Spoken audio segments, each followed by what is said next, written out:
গোপনে সালমান খানের সঙ্গে বিয়ে সেরেছিলেন ঐশ্বরিয়া রায়। একসময় এই দুই তারকার সম্পর্ক ছিল বলিউডের আলোচনার কেন্দ্রে। 1999 সালে হাম দিল দে চুকে সনম ছবির শুটিং থেকে প্রেম শুরু হয়েছিল সালমান ও ঐশ্বরিয়ার। এরপরেই খবর রটে যায় তারকা যুগল নাকি গোপনে বিয়েও সেরেছেন। এমনকি ঐশ্বরিয়া ধর্মান্তরের কথাও রটে যায় বিটাউনে। গুঞ্জন ছড়ায় লোনাভালার এক বিলাসবহুল বাংলোতে বসে সালমান ও ঐশ্বরিয়ার বিয়ের আসর বসে। উপস্থিত ছিলেন ঘনিষ্ঠ পরিজন ও বন্ধু বান্ধব। তবে এই সম্পর্কে মোটেও সম্মতি ছিল না সাবেক বিশ্বসুন্দরীর বাবা মায়ের, তাই তারা নাকি এই বিয়েতে অনুপস্থিত ছিলেন।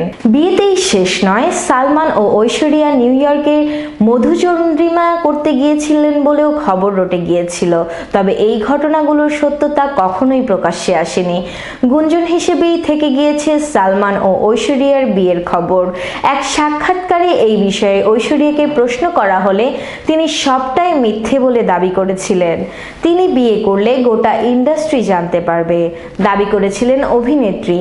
ঐশ্বরিয়া বলেছিলেন, বিয়েটা হলে গোটা ইন্ডাস্ট্রির কাছে কি খবর থাকতো না? খুব ছোট আমাদের এই ইন্ডাস্ট্রি।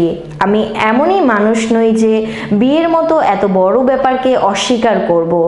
বিয়ে হলে গোটা দুনিয়াকে গর্বের সঙ্গে বলে বেড়াবো, আমার বরের সঙ্গে পরিচয় করাতাম। তাছাড়া বিয়ে করার সময় কোথায়? এই গুজবগুলি সত্যি হাস্যকর। 2002 সালে সম্পর্কে ইতি টেনেছিলেন ঐশ্বরিয়া ও সালমান।